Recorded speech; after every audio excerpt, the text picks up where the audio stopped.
Jeg vil prøve at vise, hvordan vi konstruerer en median. Medianen er den linje, der går fra en vinkelspids til midten af grundlinjen. Det vil sige, at først skal vi finde midten af grundlinjen. Det gør vi med vores midtnormal.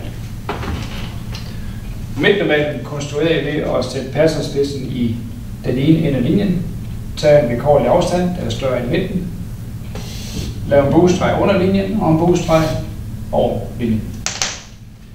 Flytter hen til det andet punkt, buestreg over, buestreg under, så får vi 2 skæringspunkter.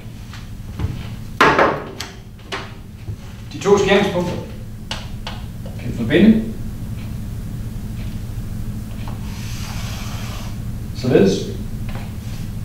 Lige der, hvor de rammer grundlinjen, der ved vi fra det vi ved omkring midtnormaler, at der er linjen AC halveret, det vil sige, det der det er midten.